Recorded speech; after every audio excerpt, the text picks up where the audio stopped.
मैं तेजस्वी यादव के 9वीं फेल होने की बात क्यों कह रहा हूं उसको समझिए।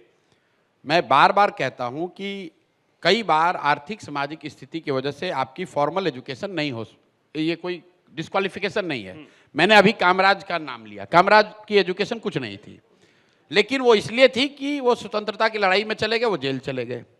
जब आप किसी मुख्यमंत्री के लड़के हैं, डीपीएस आरके पुरम में पढ़ते हैं और आप 9वीं पास नहीं किए, तो ये दिखाता है कि शिक्षा के प्रति आप कितने सीरियस थे। दूसरी बात, आप कह रहे हैं आप क्रिकेट खेलने चले गए, तो ठीक है भाई, आप क्रिकेट खेलने चले गए, क्रिकेट को क्या किया नहीं किया उसको छोड़ दीजिए। क्रिकेट को छोड़े हुए भी आपको 20 बरस हो गए। आप और हम गांव देहात में देखते हैं, महिलाएं मिलती हैं, आप पूछे दीदी कितना पढ़ी हैं, बोलता है बीए। तो आपको आश्चर्य होगा, आप बीए कहाँ से कर ली? बोली बचवा ऐसा है ना कि हमारे बाबूजी थे, वहाँ पर खाली उच्च विद्यालय नहीं था तो हम 8वीं क्लास तक पढ़े, लेकिन शादी हो गया तो मेरे पति ने मुझे पढ़ाया, फिर बच्चे हो गए तो मैं मैट्रिक करके छोड़ दी, फिर बच्चा जब बड़ा हुआ तो कॉरेस्पॉन्डेंस से हमने ग्रेजुएशन किया। ये दिखाता है उस महिला का शिक्षा के प्रति नजरिया क्या है। अब मैं आपको एक एग्जाम्पल देता हूं। कल मैं देख रहा था, कहीं तेजस्वी यादव ने कहा कि अरे स्टीव जॉब्स भी नहीं पढ़े थे। उस आदमी को देखिए, फॉर्मल एजुकेशन और ज्ञान विहीन आदमी का क्या फर्क है। स्टीव जॉब्स पहली बात 1972 में ग्रेजुएट थे।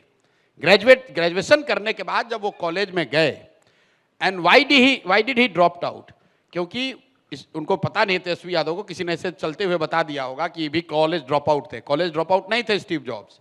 स्टीव जॉब्स एडॉप्टेड उनके पेरेंट्स थे, उनके पेरेंट्स लोअर मिडिल क्लास के लोग थे। और स्टीव जॉब्स जब पोस्ट ग्रेजुएशन करने लगे, जो अमेरिका में पोस्ट ग्रेजुएशन है, हम लोग वहां पे ग्रेजुएट कहते हैं, यहाँ पे हम लोग पोस्ट ग्रेजुएट कहते हैं, तो ये मत समझे कि 10वां पास नहीं था। हाँ। स्टीव जॉब्स जब पढ़ने लगे तो उनको लगा कि मैं इतना फीस दे रहा हूं, मेरे पेरेंट्स जिन्होंने मुझे अडॉप्ट किया है, क्योंकि उनकी जो बायोलॉजिकल मदर थी उन्होंने बच्चा छोड़ दिया था, अमेरिका में ये चीज संभव है, तो बायोलॉजिकल मदर ने स्टीव जॉब्स को छोड़ दिया था। उनके जो एडॉप्टेड पेरेंट्स थे, उनकी पूरी जीवन की कमाई लग गई इनका फीस भरने में। स्टीव जॉब्स को ये रियलाइजेशन हुआ कि भाई मैं इतना पढ़ रहा हूं, इससे तो कुछ फायदा है नहीं, मेरे पेरेंट्स की सारी कमाई भी जा रही है। उन्होंने कॉलेज से ऑप्ट आउट किया, लेकिन कैंपस नहीं छोड़ा। तेजस्वी यादव को नहीं मालूम है, स्टीव जॉब्स वहां पर नीचे डॉर्मेट्री में रह के उसी कॉलेज में 18 महीने तक हर वो कोर्स सीखा स्टीव जॉब्स ने जिसमें उसकी रुचि थी।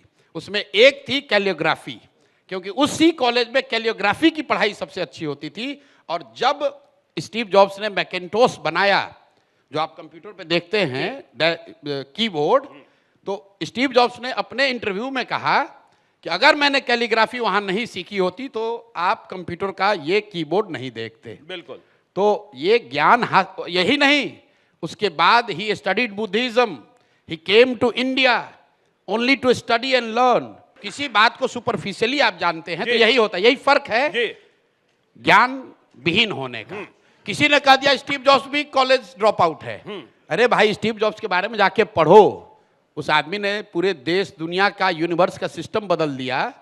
स्टीव जॉब्स की आप बात करते हैं।